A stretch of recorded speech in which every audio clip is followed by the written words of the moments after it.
আমার বর্ধমান জেলার কথা বলছি। রমজান মাস, ইমাম সাহেব মাইয়াত হয়েছে। রমজান মাসে গ্রামের প্রত্যেক গ্রামের দেখবেন এঁচড়ে পাকা মোড়ল থাকে। এঁচড়ে পাকা জানেন?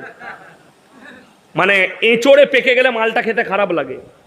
এই রকম কিছু মোড়ল আছে গ্রামে, থাকে প্রত্যেক গ্রামে।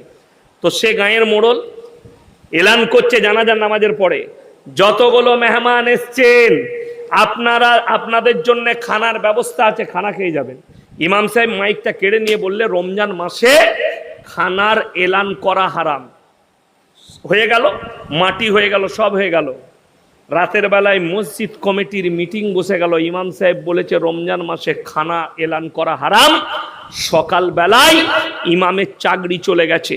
এটা যদি আমি মিথ্যা বলি, সেই ইমাম এখনো বর্ধমান জেলায় আছে। আমার গাড়িতে চাপুন, সকাল বেলায় মুলাকাত করিয়ে দেবো, তার মুখ থেকে ঘটনা শুনে দিবেন। গেল ঈদের পরে আমি প্রথম জলসায় আমাদের বর্ধমান জেলায় বললাম, এই বছরের আগের বছরে আমি জলসায় বলে দিলাম রমজান মাসে খানা রান্না করা হারাম। তখন সবাই বলছে ইয়াসিন হুজুর হক কথা বলেছে। হ্যাঁ ভাই, তোর ইমামকে তাড়ালি কেন? কথাটা বুঝতে পেরেছেন না পারেননি? কষ্টটা ওই জায়গায়।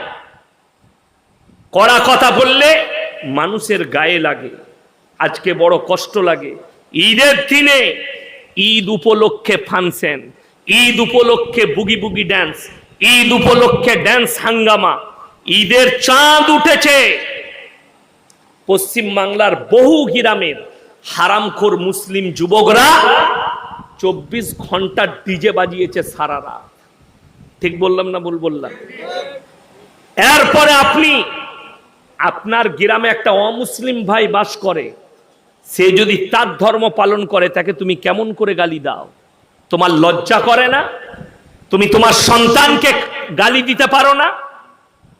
তারা তাদের ধর্ম পালন করছে, তুমি তোমার ধর্ম পালন করতে পারো না কেন? এরপর এই জায়গায় পৌঁছালো। এই আলোচনাটা করব, মুসলমানের কাছে এতগুলো পাপ এসে হাজির হলো কোথা থেকে, কিভাবে জুটে গেল? এই আলোচনাটাই আমি 2 ঘন্টা শেষ করে দেব। 1 নম্বর, ইসলামের যে বুনিয়াদ আল্লাহ রেখেছেন না, ওটা শিক্ষা আর এডুকেশনের দ্বারা রেখেছে। এখানে যদি কোনো ডাক্তার থাকেন, মাস্টার থাকেন, প্রফেসর থাকেন, ইতিহাসবিদ থাকেন, মুসলিম হোক কিংবা অমুসলিম হোক, আমি এক্ষুনি 100 টাকা দিয়ে যাব চা খাবার লেগে। খালি বলে দেন পৃথিবীর প্রথম সভ্যতার নাম কি? টাকা দেখি কোথায় আছে? টাকা আছে? এই দেখেন 100 টাকা আছে। 150 টাকা বেরিয়েছে, 150 টাকাই দিয়ে দেবো আমি, চা খেতে দিয়ে দেবো। প্রথম সভ্যতার নাম কি পৃথিবীর বলে দাও। আশা করি কেউ বলতে পারবে না। আমরা মৌলবীরা তো মাদ্রাসা ছাপ, আমাদেরকে মাদ্রাসা ছাপ বলে লোকে, শিক্ষিতরা, এরা মাদ্রাসা ছাপ কি জানে?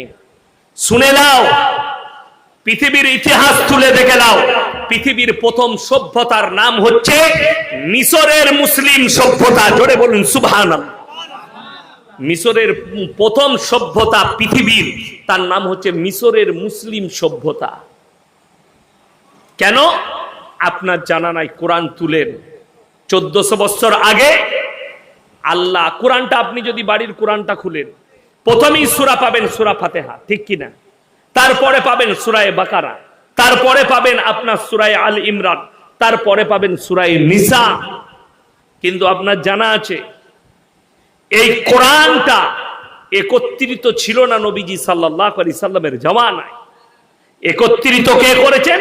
হযরতে উসমান গনি রাদিয়াল্লাহু তাআলা আনহু। জোরে বলুন সুবহানাল্লাহ। এবং কোরআনের প্রথম আয়াত নবীজি সাল্লাল্লাহু আলাইহি সাল্লাম গারে হিরার মধ্যে ছিলেন, আর জিবরিল আমিন আয়াত নিয়ে এলেন, হে নবী পড়ো, ইকরা বিসমি রাব্বিকাল্লাযী খালাক। হে নবী পড়ো। নবীজি উম্মি ছিলেন। অনেক সাধারণ লোক বুঝে না, মনে করে হুজুর মনে হয় উম্মি বলছে মানে নবীজি দুনিয়াতে কারুর কাছে লেখাপড়া করেননি। এটার মানে এটা নয় যে তিনি মূর্খ, এটার মানে এটা নয় যে তিনি মূর্খ। এর পেছনে আল্লাহ লজিক লুকিয়ে রেখেছে, মারাত্মক লজিক, যেটা বুঝে গেলে আপনার ব্রেন খুলে যাবে। যারা শুনছেন বয়ান, আপনি দিলের যে কান